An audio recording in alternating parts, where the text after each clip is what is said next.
I'd like to welcome Dr. Keena. She's works with Teagasc, and she's a countryside management specialist. And Catherine is going to talk to us today and give some examples of the best practices in PES from her experience over the last number of years. So I'll hand over to you, Catherine. Thank you. Thank you very much, Joe. So just to start, I suppose ecosystem services, as I understand them, include farming and the food produced from it, as well as the environmental ones, the carbon sequestration, the biodiversity, the water, and also then the heritage ones and landscape. So we have recreation, tourism, cultural heritage. So it's anything that we get value out of, I suppose. It's how I understand ecosystem services to mean. And as I said, they can vary very differently depending on the country, the region, and the habitat. So how do farmers, in this case, I work with farmers, how do they get paid for ecosystem services? Well, obviously the market pays for the food, and maybe, you know, obviously we hope it appreciates where it comes from, but the market is primarily cost driven, and unless we're into niche markets, so we're talking about the payment for the milk and the meat. Then the other payments that the farmer receives, the CAP Pillar 1 payments, the basic payment scheme, and then we have the greening scheme, the 30% of retained as greening, and in the new CAP, it will be the eco schemes. So even the basic payment has an element of ecosystem services, because there is a cross-compliant regulation to maintain, to keep to the laws, basically the laws regarding the water and any legislation. So water is there, habitats are there, so to keep to say the basic is covered by the basic payment scheme. The greening then goes one step further, and farmers under tillage have to leave a certain percentage of their land. And from a grassland point of view, the focus is on the retention of permanent grassland. And the eco schemes we expect in the next CAP will go further. But what I'm going to focus more on today is the CAP Pillar 2 schemes, the agri-environment schemes, European innovation partnerships, and looking forward to the next CAP, how we're getting ready for that. Because how they focus and how they differ and how they've evolved over time. So in Ireland, agri-environment schemes have been here way back since 1995, I think, the first reps that I was involved in, and then we were moved on to an EOS scheme, and the current agri-environment scheme in Ireland is GLAS, and that's currently rolled over between the two rural development programs. But the main money is carrying on through the GLAS scheme. And they were primarily action-based. And I'll give examples of those in a moment. And then there's very exciting kind of developments, I think led by Ireland, led by the Byrne programme, and followed on through European innovation projects, and our very, very current, hot off the press REAP scheme, which farmers are just applying for, and they're results-based. So I'll talk a little bit about those. So that's the focus of my talk, just to kind of go through the two types and with some messages at the end. So the action-based ones, such as GLAS, such as all the AES, and I think they would be similar in a lot of countries, we pay farmers for maintaining low-input grassland for traditional hay meadow. And there's certain rules and specifications, and then the associated money for those for what they retain. These are all voluntary schemes.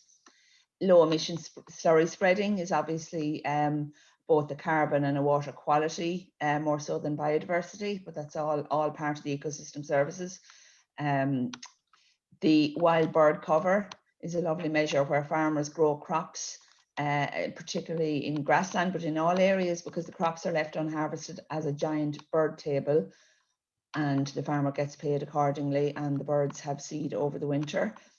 Our hedgerows in Ireland are extremely important. We're well known for the amount of them. They're kind of synonymous with the Irish countryside. And there are a number of measures in all previous schemes about rejuvenating them, you know, coppicing them, laying them, and planting new ones in previous schemes.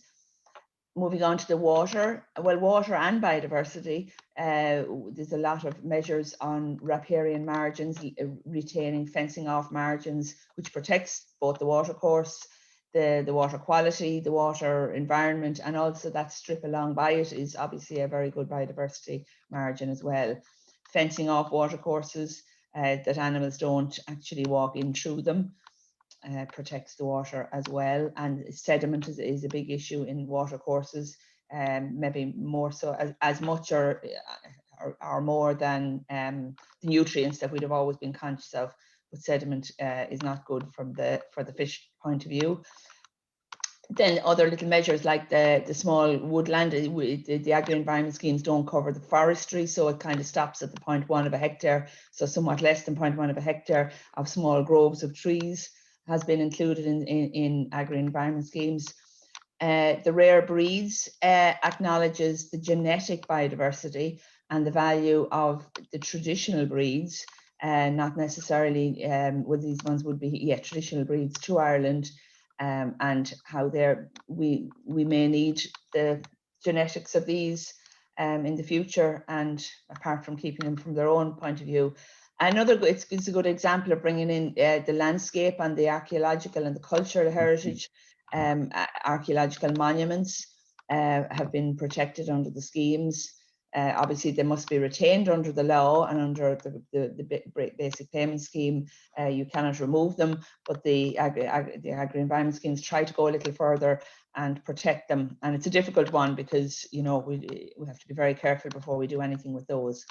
And small measures like bird nest boxes, bat boxes, and bee boxes and sand for bees are a lovely focus. It allows us to talk about these on the associated training courses. Dry stone wall maintenance, again, very important action in the west of Ireland to maintain our walls. Again, a bit of biodiversity, but very much landscape and cultural heritage. And then the tillage farmers, environmental management of fallow land, min-till, catch crops, again to stop the nitrogen seeping away, and arable margins, again like the watercourse margins, they're the networks for nature through the countryside for the birds and bats and bees. When they go out at night, they follow the margins.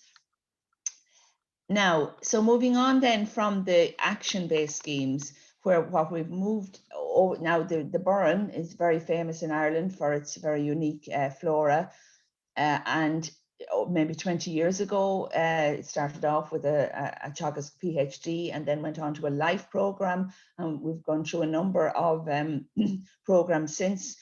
But what the Burren program has led in Ireland, and I think in Europe, is the development of results-based payments. So an alternative model to agri-environment schemes. And so the payment the farmer gets depends on the ecosystem services delivered. So the more flowers, the more money. The farmer can score 4 or 10, and each he can accordingly. And this has moved on then to the European innovation projects. So in the last round of the Rural Development Programme, Ireland, most of the agri-environment money went under the GLAS scheme, but there was about 70 million retained for these initiatives as part, mainly in response to the Burren, but it gave a chance to fund the Burren, but also then new innovation projects. So there's 23 of them. I'll just touch on two big ones. The Hen Harrier European Innovation Project is the largest, so 25 million over the 5-year programme. And obviously it's areas, special areas of conservation where the Hen Harrier is. The farmers in those areas can join, again optional, and are paid. Their habitats are scored and they're paid accordingly for what the bird needs. Now again, the bird, and when we move on to the pearl mussel, they are, while the focus is on a specific species, they're obviously kind of a very good indicator of the environmental quality in that area.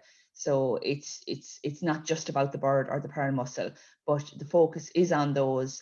Again, the pearl mussel is the longest living, 120 years old it lives, and is present in Ireland, but the concern is about the breeding if we don't have young populations. And again, they're particularly upland areas, the highest quality of water and sediment you can imagine there from the pictures would cause a problem for them. So again, the project, these big projects were tendered out to a project team, as the Burren has always been run by a project team. The project team I get expressions of interest from farmers. The very interesting part with these is they engage advisors then to draw up the plan, and not so much to draw up the plans, but to score the fields and to interact with the farmers. And then the farmers get paid accordingly. And it's seen to be a very innovative way of a very different, and all of these have some capital actions as well. The REAP scheme is the results-based environment agri pilot, is a department pilot that is currently just being rolled out during the 2 years in between the rural development programs, so 2021 and 2022. So I would explain it. It's in response to see how the hen harrier deals, let's say, with 1,600 farmers, and the Burren a couple of hundred, and the pearl mussel a couple of hundred. And REAP is a Department of Agriculture scheme to see how this would work at a larger scale. Now, the REAP itself is a pilot, but it's there to kind of prepare advisors, farmers, and the department themselves to have a look at how that results-based model would work on a larger departmental scale. So just very briefly, the farmer chooses any fields in this particular pilot, only up to 10 hectares. The advisors then will score the fields in June, July, when the flowers are out.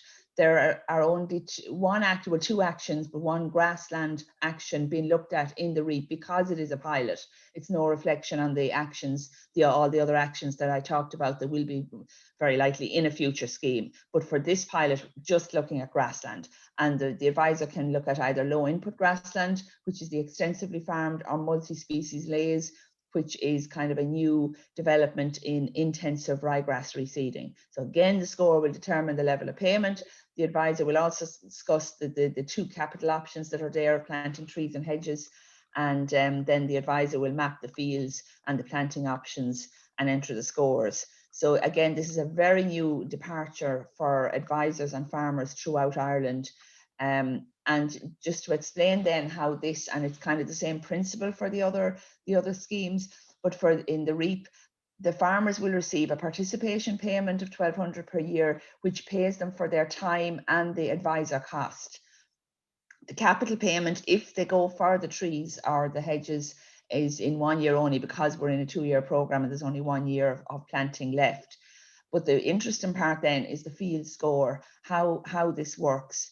And again, the two scorecards, but the principle of, if we just look at the low input grassland as an example here, the farmer may receive between 250 and 400 euros per hectare. So that's quite a difference based on the score. And there is an option there for late mown meadows, but that's very straightforward.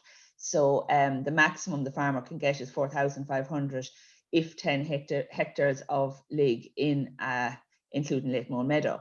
But I think the challenge for us as advisors is to explain to farmers what they're actually going to get, because the farmer, with the traditional action-based schemes, the first question the farmer asks is, what can I get out of the scheme? And here the advisor says, I don't know until I score your fields. And just to explain then, so the advisor then in June, July this year, for the farmers who are fortunate enough to get into the scheme, will be scored. And just a brief breakdown. So half the marks, or about half, maybe 55% of the marks, go on the species. So the number, the cover, the structure, less any negative indicators, the noxious weeds or anything that is negatively associated with biodiversity. Then the field boundaries and the field margins. Field boundaries, you can't do a lot with them. You either have them or so a farmer with all 10 hectares in one field will get less of a score for that point than somebody who has 10 fields within the 10 hectares. But the field margin, then the extent and the width, by literally pulling out the grass, the wire fence, a grassy margin, which we think is very important for biodiversity, this linear network again through the countryside. The farmer will get more for having a grassy margin. And so the more they have, the more they get. So that will depend on whatever the score comes up out between a 4 and a 10, the payment will reflect it. So there's an example of the low input grassland indicator species that the advisor will be counting up. And if they have more than 12 of those, they're in the top category. And if they've only a couple of them, or they may have 0 if there's no flowers there. So just a couple of points then on from work I've done myself in kind of in this area, understanding farmers. My research has shown that farmers are positive towards biodiversity, but it's not a priority. Their understanding of biodiversity is poor in the detail. Money talks. So this is where policy must, acknowledge what we want the farmer to do. Engaging farmers on the environment. What I found in my research was farmers sourced environmental information from their traditional sources of agricultural information, rather than coming to somebody maybe like me who's seen as a bird or a bat or environmental person. They will trust their local advisor who talks to them about money and silage and etc. Now, very important point here is that other farmers, family and friends, while they may not be the source of information, they are key influencers in the decision-making process. And we acknowledge that very much here by discussion groups. And I think we need to move to environmental discussion groups to get the environmental messages over. So I suppose from the education point of view, we spend a lot of time here with clear messages for farmers as to what is required for market and clear advice how to deliver this that element of the ecosystem services, the food side. Are farmers as clear about what we want from habitats? I'm not so sure, and I think we need more education here. So in conclusion, policy needs to support integrated objectives for ecosystem services. There's a need for education on biodiversity management. From the IUCN, we will only conserve what we love, we can only love what we understand, and we will only understand what we are taught. And the role of agricultural advisors is key. So, Garamahagi, thank you very much.